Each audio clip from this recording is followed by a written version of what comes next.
show and look good doing it. Insane Throttle Support Store has a wide range of different style t-shirts, stickers, coffee mugs, and more. Now, to protect against COVID-19, we have Insane Throttle Facemasks. Get your support wear now. Rock on! Era begins again.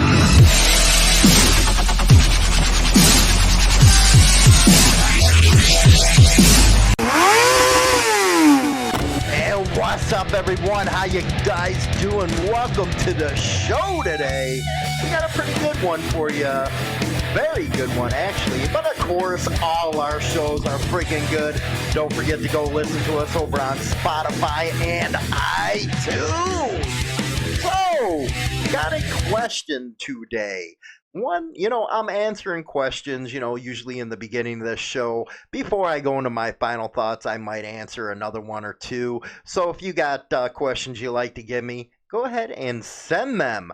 The one question that I got, and it's in the comment section of one of our platforms, was all you do is read the news that's already available. So what makes your show so special? Okay. Well, that's, fair enough. As everyone knows, I cover the biker news going on in the scene. What I usually do is, if you're over on HarleyLiberty.com or BikerLifestyleMagazine.com, you'll see articles that are posted. Actually, it's a news feed site, and, I'm not per se media. Even though I do hold media organization or association credentials and stuff, I do cover rally news, except, this year's been pretty messed up. That's really the biker news that I like covering, is rally news.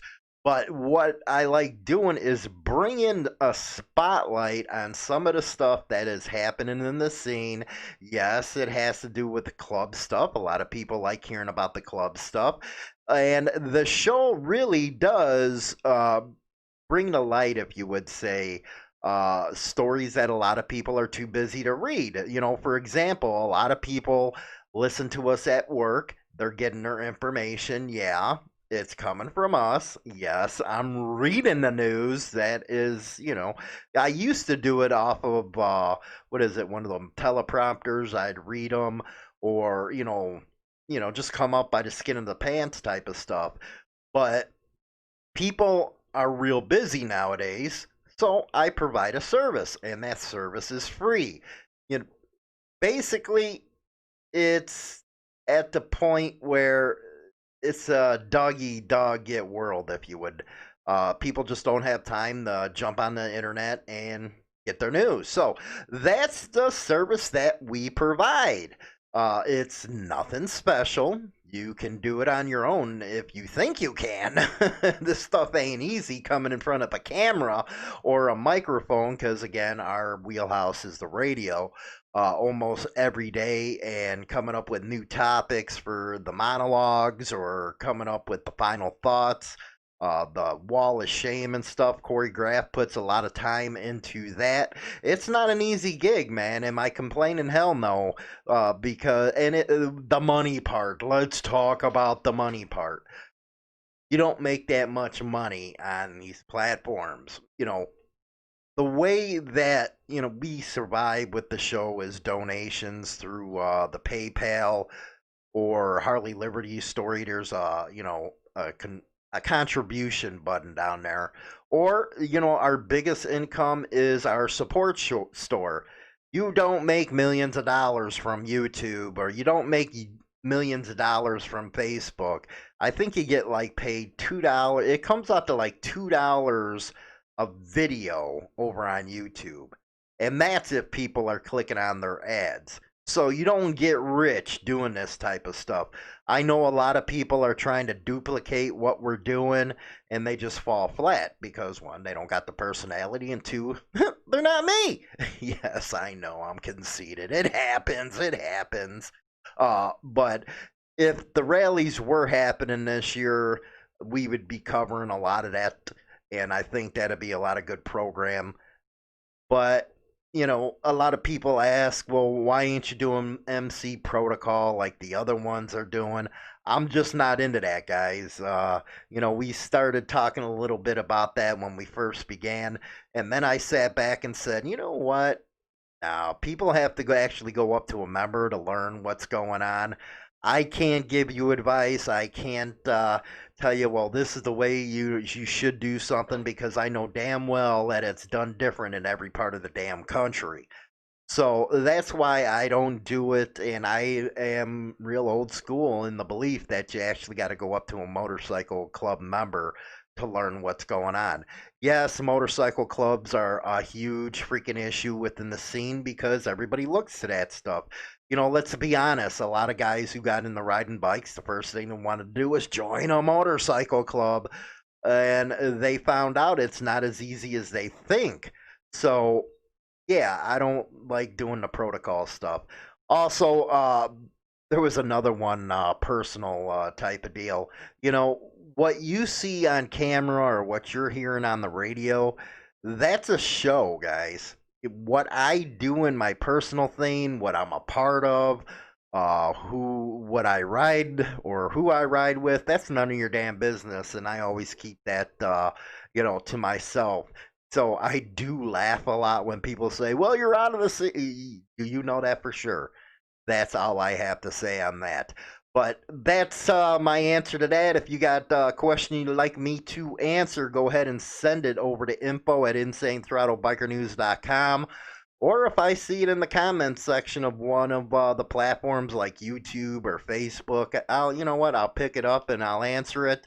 There's a lot that comes from Instagram. So with that, let's go over into the news for today, shall we? Okay, here we go. Sad state of affairs. Everybody knows, me and Leo don't see eye and eye on a lot of stuff.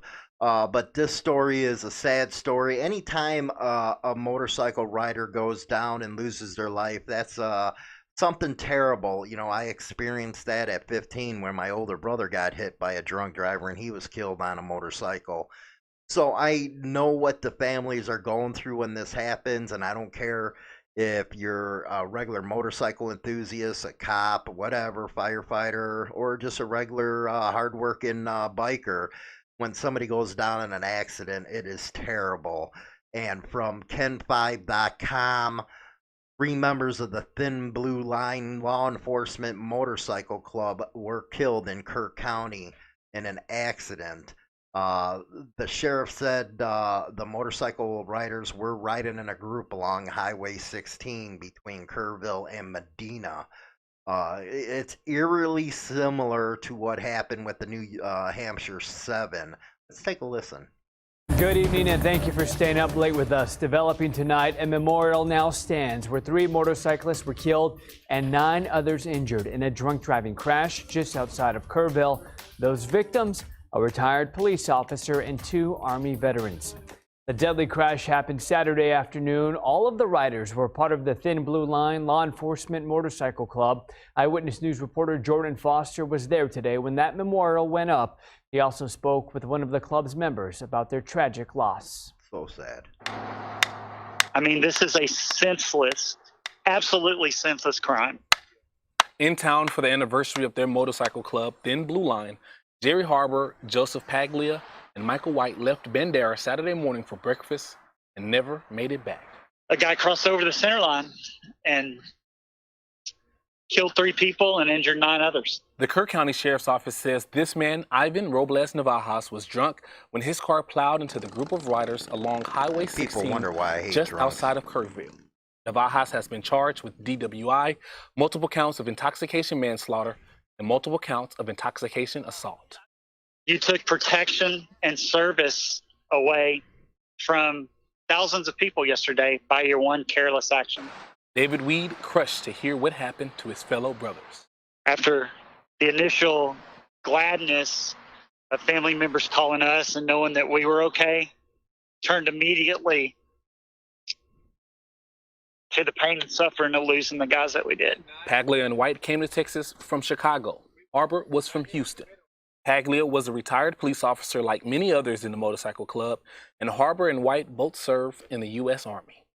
Weed says this was a tragic anniversary that will never be forgotten by the brothers of Thin Blue Line. At the beginning of each meeting, we have a roll call. And there were 5 names on that roll call of past members who've passed away. And everybody in the room says those 5 names. Well, now we'll have 3 more names added to that list. Sad state of affairs right there. Our thoughts go out to the Thin Blue Line Law Enforcement Motorcycle Club. And one thing I have to say is if you idiots get on the comment sections and start bashing because they were cops and stuff, yeah, them comments, you know, people talk about censorship, you know, those comments are just asinine. Like I said before, anybody that gets killed in a motorcycle accident needs recognition. The family's hurt, and I don't care what job you have at that point. You got to be able to put, though, you know, you're like I do, and everybody knows I'm real hard on Leo, and I really don't, you know, like what they're about. But when somebody dies on an accident like this, and it's real similar to what happened with the New Hampshire 7 with the Jarheads, like I said earlier, give some respect. That's what I can tell you guys. Now, and there will be more on the final thoughts. Now, let's go over to Schnuck News. It's kind of like schluck, ain't it? I gotta love that one. And this was over 150 motorcycles participate in Frackville Elks Ride for Veterans. Who's an elk out there? See, I'm a moose. You know, I never joined the Elks. But the moose is, you know, something similar to it, and this is a pretty good story about how bikers are helping the community. On Saturday, the Frackville Elks held their 13th annual motorcycle ride for veterans. The annual event is held to raise money for the Elks National Veterans Service Commission and is one of the organization's biggest fundraisers of the year. All the proceeds from the event go directly to the veterans in our area, including those nursing homes, as well as the VA hospital. Over 150 motorcycles participated in the run that began at the Frackville Elks and with kickstands up at 11 a.m. and visited the Andreas Sporting Club in Andreas, Riverwalk Saloon in Perryville, the Flying Aces Motorcycle Club, before returning. Lodge Secretary Bill Mack said that was one of the largest turnouts ever for the event. Rock and roll, man. I love it when we can do news when it has to do with helping the community. Next, we're going to go to WIBW. Bikers Against Child Abuse holds Poker Run fundraiser. Let's listen in. Now, the Bikers Against Child Abuse, also known as BACA, is an internationally organized, recognized organization that was established 25 years ago. The organization supports children by empowering them in difficult situations. The Northeast Kansas Division serves 50 kids in the area, and they did their part, raising money today with a Poker Run fundraiser. And if you guys got a fundraiser, let me know. A piece of paper that has all the stops listed on it, and then you mark off which card you draw at each stop. And then when you get back here, whoever has the best hand and then the worst hand will have a payout. I never win a poker run. Motorcyclists are having a poker run starting at the historic Harley-Davidson building. Poker runs are pretty common in the motorcycle community. And like I said, we wanted to still have an event, but not one where we all had to be right next to each other all the time. We wanted to make sure we were appropriately socially distanced. They are doing it to raise money for kids experiencing child abuse. And we see and hear some of the worst of humanity, and we can't show that. We're there to make sure that our kids have a pleasant face to look at and have a safe spot. The Northeast Kansas chapter for Bikers Against Child Abuse was established in 2005. They support and empower kids living in tough situations. Bell says they are experiencing more child abuse because of COVID-19. The incidences of child abuse are just skyrocketing because kids are home. Teachers aren't seeing them. They're not out in the community having reports made. And so it's really imperative that we get the message out that just because the world is shut down doesn't mean that children aren't being abused. She says they are here to help in any way possible. We send them to therapy. If somebody needs to go kickboxing to deal with some of their anger, we can help them pay for that. If they need just gas cards to get to a therapist because they live out of town, we can help with that. And we also accompany all of our children to court so that they have a friendly face to look at when they're trying to testify. As bad as it is for us to hear, it's not nearly as bad as what they went through. This is true. BACA does federal background checks for each member, and they do have to wait 1 year before they can apply to be a primary for a child. The organization meets on the third Sunday of each month to discuss events and coordinate ways to continue support for children. Rock on, man. BACA out there as usual. And it's pretty freaking sad, man, that that does have to happen, but I'll have more in my final thoughts. This one's an interesting one from Biker Dad. As you guys know, I love Biker Dad's material. His website's great. He usually does a great job with highlighting what motorcycle clubs do that other organizations won't do. But a motorcycle mystery, a biker's body was found near landfill. His motorcycle was found a half a mile away. This is by the ABC4 staff. And this happened out of Fairfield, Utah. A father and son found a Lehigh man's body near a landfill Saturday night on Allen Ranch Road in Fairfield, Utah. According to the Utah County Sheriff's Office, the body has been identified as 50-year-old Benjamin David Jansen of Lehigh. The father and son discovered the body around 8 p.m. on Saturday and called law enforcement. The man was found dressed in full motorcycle riding gear, laying face down in the middle of the road. He did not appear to have any obvious injuries that investigators could see at the scene. His motorcycle was found about a half a mile away, but deputies say the motorcycle was leaning on its side, but did not appear to have any recent damage from any sort of a crash. The sheriff's office says that what exactly happened is unknown. The man's body has been taken to the medical examiner's office to try to determine what happened. Sergeant Cannon said the man was supposed to have returned from his ride around noon Saturday. Very interesting mystery right there. And again, we'll be following this to let you know what happened. But that does sound, maybe he was walking to get help or something and had a heart attack. I don't know. Because there's no, they didn't say anything about foul play in this one. So we're just going to have to wait for a follow-up to see what happened here. Now, Kory Graffs' Wall of Shame. Yes, everybody loves Kory Graffs' Wall of Shame. And like I said in my opening monologue, he does put a lot of work into this, making sure that he gets the good stuff to us. If you listen to his interview, you know how he goes about it. But the Saginaw Bay News... Saginaw police officer fired for excessive force against women. A woman, 57, he had arrested. This is by Cole Waterman. A Saginaw police officer has been fired for using excessive force on a woman he had arrested. Meanwhile, a criminal investigation remains ongoing to see if the ex-officer will face criminal charges. That is something that's becoming real popular nowadays, being held accountable, yes. Saginaw Police Chief Robert M. Ruth was joined by community leaders during a Friday, July 17th press conference in the department's lobby. Ruth said that on Saturday, July 11, a white male officer arrested a 57-year-old black woman on unspecified charges. Jail records indicate the woman was lodged on charges of felonious assault and assaulting, resisting, or obstruction of police. Quote, when at the jail, she did spit upon the officer. See, you know what? That's where I have to disagree a little bit. You spit on me, I'm smacking the hell out of you.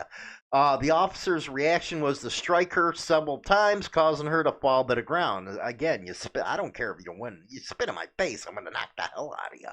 Who agrees out there? That's what I got to ask.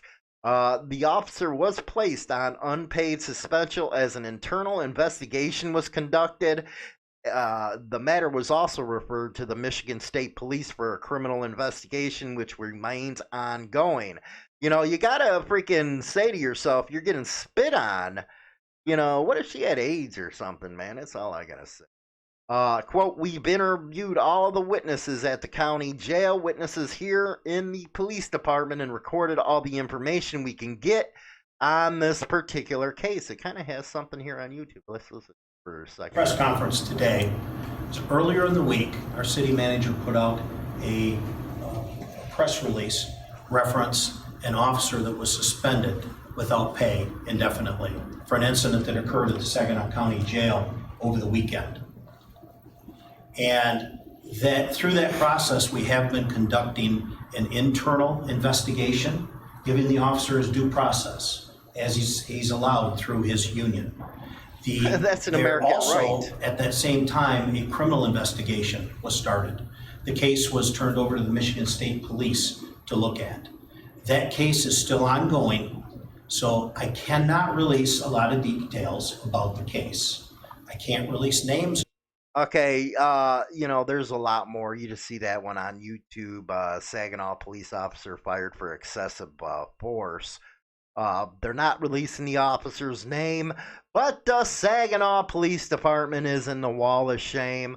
And not just because of this, man. That kind of irritates me. Due process through the union. That's an American right for an American citizen. But I kind of got to question this one because somebody spits in your face. I know what I would do. What would you guys do? That's what I'm saying, unreal. But in nowadays, this is the norm.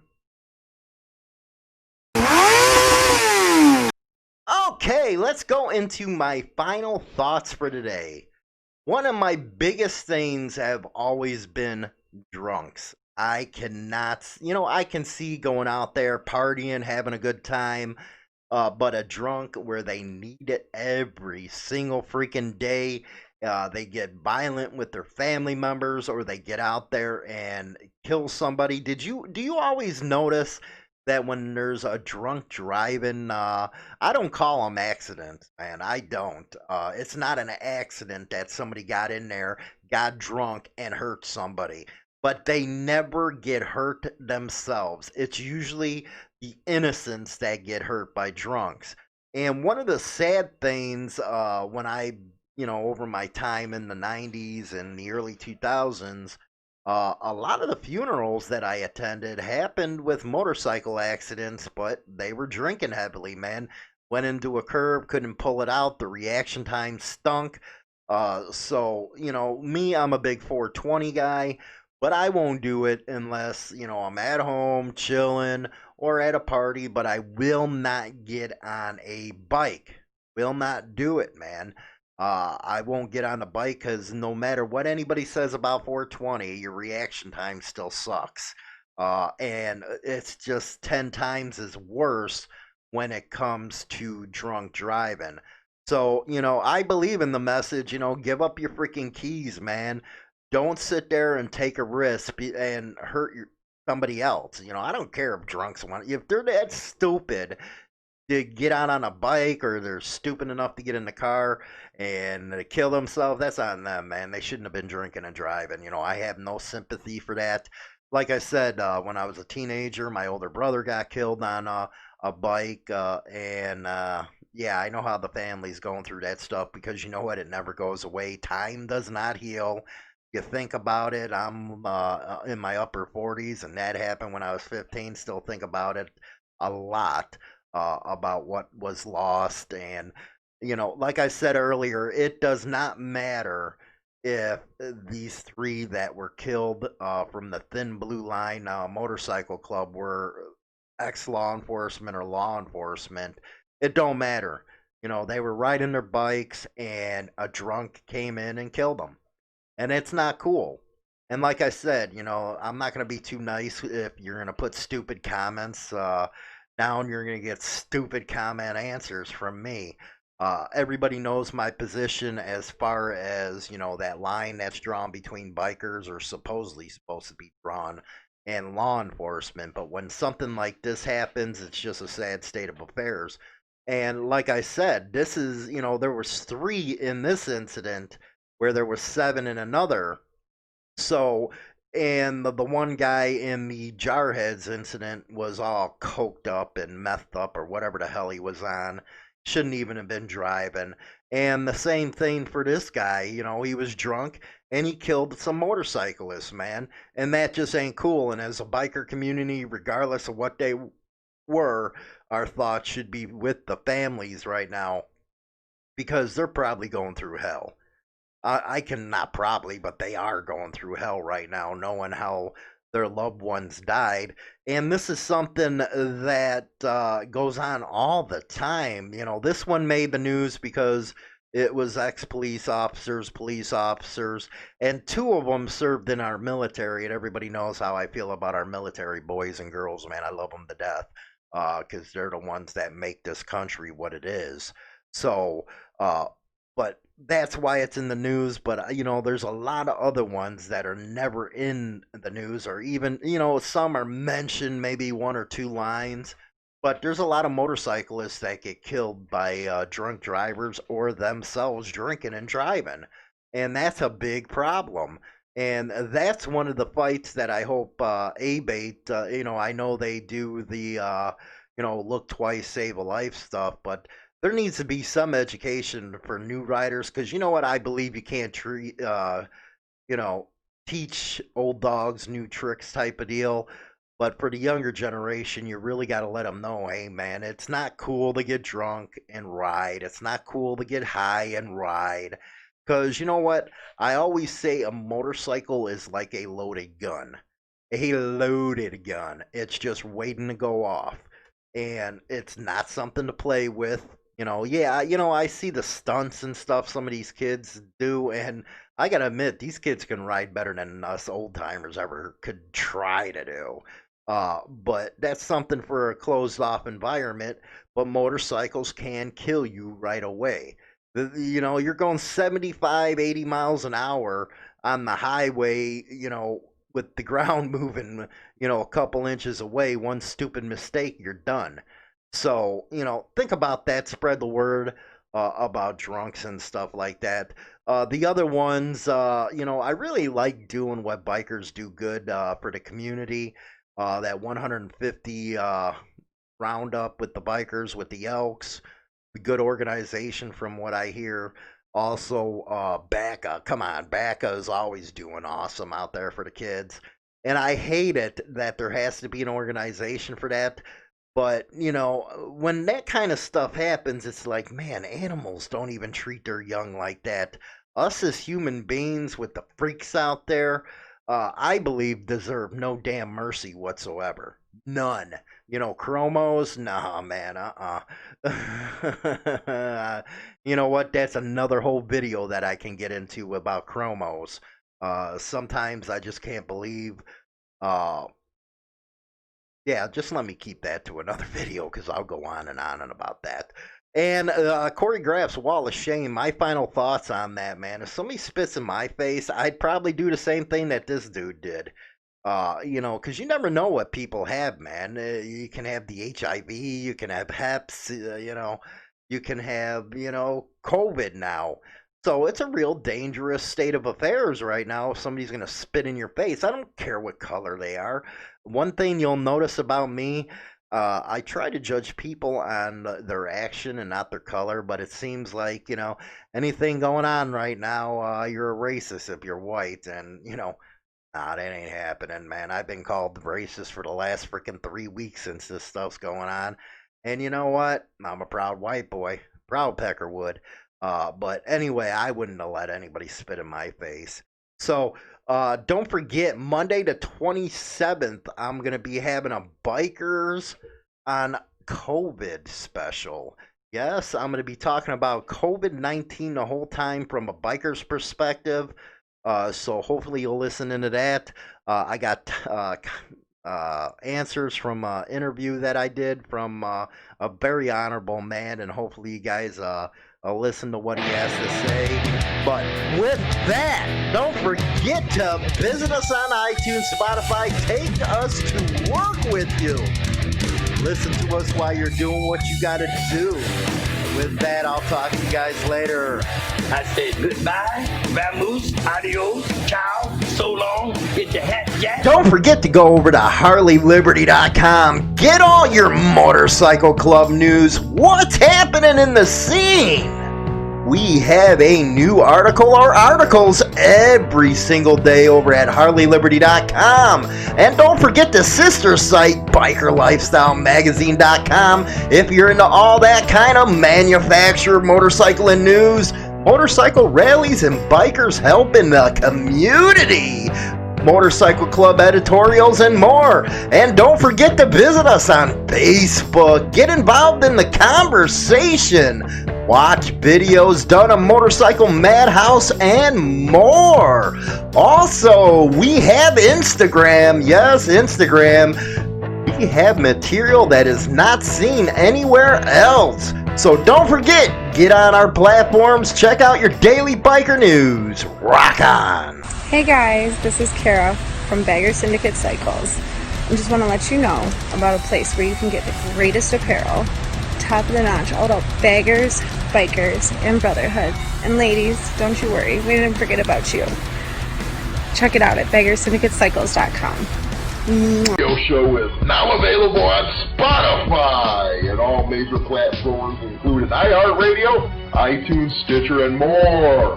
Don't forget to become a subscriber on any one of these platforms so you can be notified right away when our weekly episode is uploaded so you never miss an episode. Hi, this is James Hollywood Machikari. Join our YouTube channel and get Motorcycle Madhouse and tons of videos related to the bikers. Join now by subscribing for free and become part of the crowd today. Always free and always entertaining. Don't forget to visit us at www.harleyliberty.com for your daily biker news. Rock on!